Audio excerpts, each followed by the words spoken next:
Here is the complete text, read back to you cleanly, so you can easily listen to it while you drive. Yes, individuals with narcissistic personality disorder, NPD, almost always have an avoidant attachment style. Specifically, research connects NPD with the dismissive avoidant and fearful avoidant, disorganized styles. The psychology behind the connection: defensive self-reliance. Dismissive avoidant individuals cope with early neglect by deciding they do not need anyone.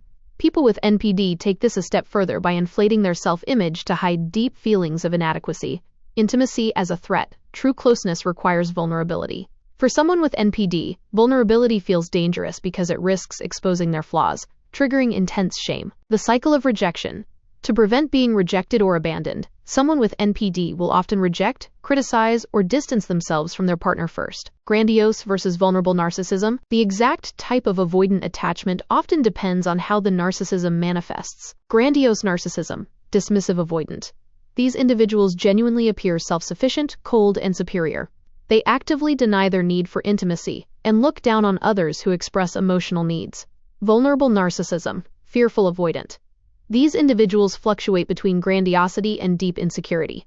They desperately crave validation and closeness but are simultaneously terrified of rejection, leading to severe relationship instability. How is this different from the CPTSD narcissistic fight? The primary difference is the underlying motivation.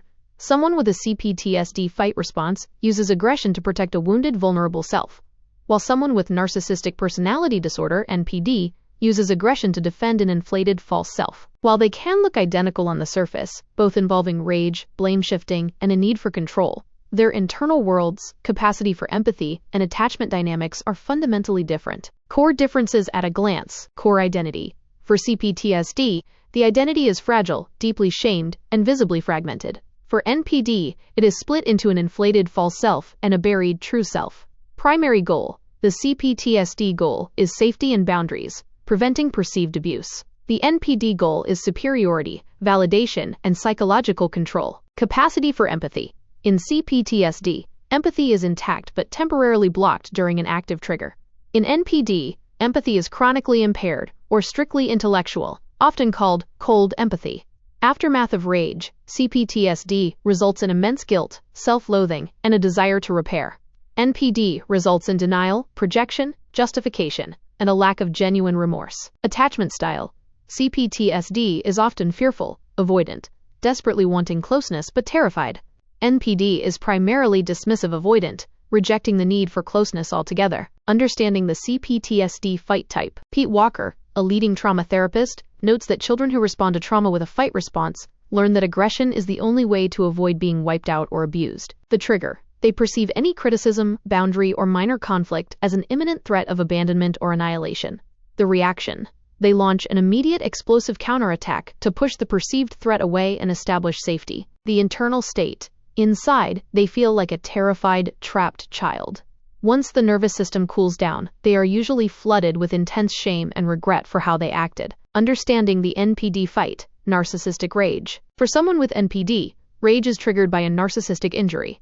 Any event that threatens their carefully constructed illusion of perfection, superiority, or entitlement. The trigger. Being held accountable, losing a debate, being told no, or seeing someone else get attention.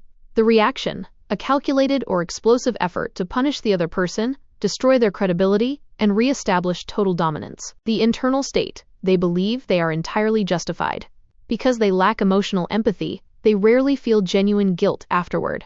Instead, they rewrite the narrative so that they remain the blameless victim. The overlap. Narcissistic trait versus personality disorder. A person with severe CPTSD fight responses can develop narcissistic defenses to cope with their trauma.